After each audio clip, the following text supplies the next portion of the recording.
Prej vitesh, qytetarët e Republikës së Kosovës hajnë krimba dhe parazit llojeve të ndryshme, sa herë blejnë peshk të ngrirë nëpër marketet e Kosovës. Dhe kjo ndodh me lejen e institucioneve të Kosovës, më saktësisht Agjencisë së Ushqimit dhe Veterinës dhe Ministrisë së Bujqësisë. Në një dosje të madhe e voluminozë që ka siguruar Vox Kosova, do të kuptoni se si peshku i infektuar me krimba, që fillimisht u vendos të asgjësohej, nuk u largua fare nga tregu, madje vazhdoi të shitet rregullisht tash e sa vjet. Në dokumentacion e siguruar nga Voxhi, do të shihni se si ministri Faton Peci dhe Agjencia e Ushqimit, që operon nën ministrinë e tij, përkundër se vetë e konstatuan peshkun e krimbosur, përkundër se vetë marrën vendim për asgjësim, përkundër se fituan edhe rastin gjykatën komerciale më pas, të diktuar nga interesa që mbetet të jetojë prokuria, dole me një njoftim absurd, ku thuaj se përkundër se peshku në Kosovë po shitet me krimba, vazhdoni ta hani. Një sinjalizues i brendshëm, përmes një raporti të detajuar me çfarë po ndodh, e kishte njoftuar ministrin Faton Peci, por vetëm për ta kuptuar se ai ishte pjesë e skemës të padëgjuar më parë në Kosovë, ku qytetarëve u servohen krimba, siç thot raporti, deri në 3 cm të gjatë dhe të vërejtshëm edhe për syrin e njerëzit, në paketime të peshkut të importuar. Sinjalizuesi i shkruan Pecit, përmes kësaj shkrese, paraqes sinjalizim të brendshëm për një situatë që paraqet rrezik serioz dhe të vazhdueshëm për shëndetin e konsumatorëve, duke mos e ditur se po i shkruante njerëzit që vetë kishte lejuar këtë rrezik nacional. Sinjalizuesi gjithashtu e ankohet ministrit Peci për një njoftim të frikshëm të datës 16 maj 2025 të Agjencisë së Ushqimit, i cili thotë: prania e krimbave në produktin e peshkut nuk paraqet rrezik për shëndetin e konsumatorit, duke mos e cekur se si produkt është i papërshtatshëm dhe nuk lejohet të dalë në treg. Ai tregon ministrit se ky njoftim bie ndesh me vendimet e inspektoratit kur urdhërohet asgjësimi i peshkut me parazit e krimba, prap duke mos e ditur që po i shkruante njerëz që vetë ishte ideatori i atij njoftimi.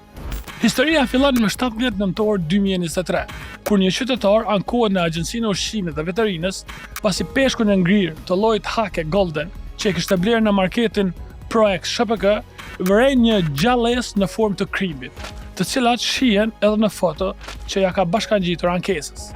Ankesat shtohen dhe agjencia vendos të dërgojë mostra në laborator për të parë se për çfarë saktësisht bëhet fjalë.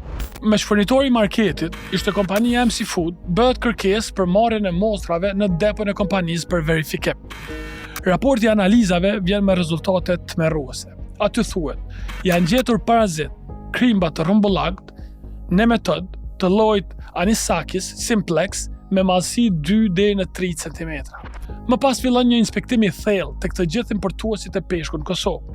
Analizat tregojnë se pothuajse secila kompani që merret me import të peshkut, ata i sjell me krimba në Kosovë. E njëjta vlen edhe për kompaninë Taunita, ku analiza tregon se janë gjetur parazit në peshk. Njëjtë po ashtu për kompaninë Kam Kosova dhe po ashtu edhe për kompaninë Mediteran, ku thuhet se janë gjetur parazit. Por edhe kompania Delfin, në të gjitha mostrat e marra, del se ka parazit, krimba në produktet që importon dhe i shet në Kosovë.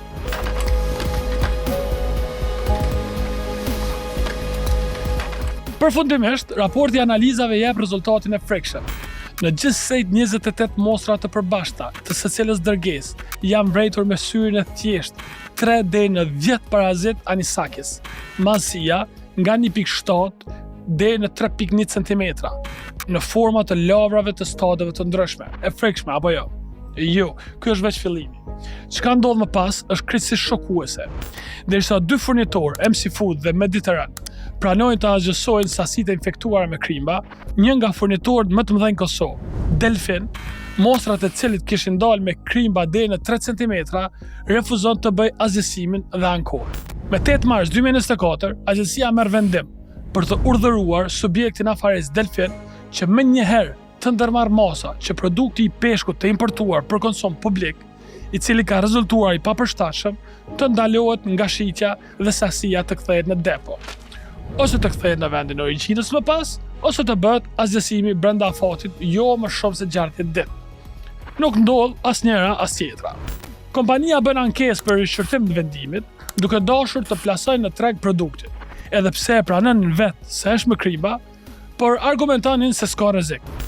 Për këtë arsye, formohet një komision i brendshëm ad hoc për shqyrtimin e ankesave.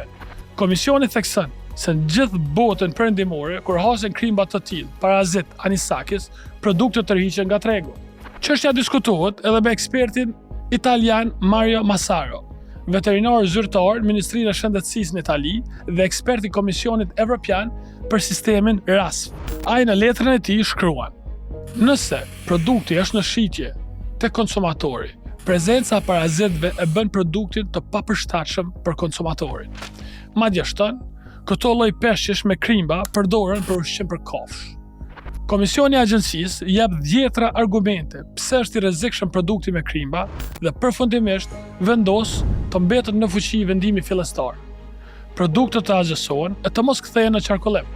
Kompania nuk ndalet, rasti shkon në gjykatë, por edhe gjykata vendos të refuzojë kompaninë. Me 5 shkurt refuzohet kërkesa e paditësit si e pabazuar dhe me 27 shkurt hidhet poshtë edhe kërkesa tjetër për shtyrjen e ekzekutimit vendimeve administrative. Gjykata konstaton se ekziston rreziku i nxjerrjes në treg të produktit të peshkut me prezencë parazitash, anisakis, që është i papërshtatshëm për konsum dhe rrezikon shëndetin e konsumatorëve. Prandaj, gjykata vlerëson se shtyrja e ekzekutimit është në kundërshtim me interesin publik, por ajo që ndodh më pas përbën një nga krimet më të mëdha të dëgjuara ndonjëherë në Kosovë.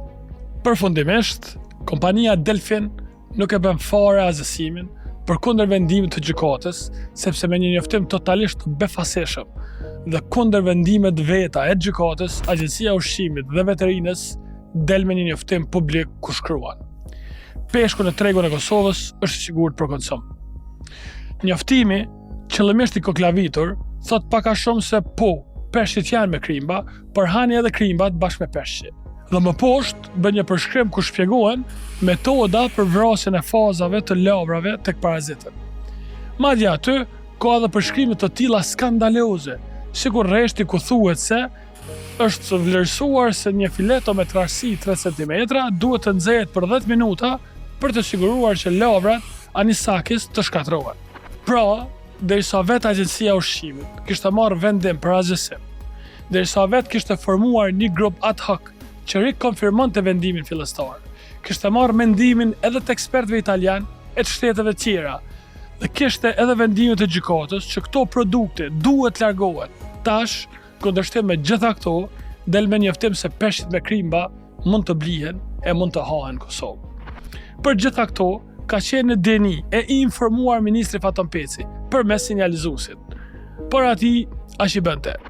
Prej atëherës sot, peshku me krimba që shkojnë deri në 3 cm shiten në gjithë marketet e Kosovës, derisa furnitorët i sjellin ata nga vende të ndryshme.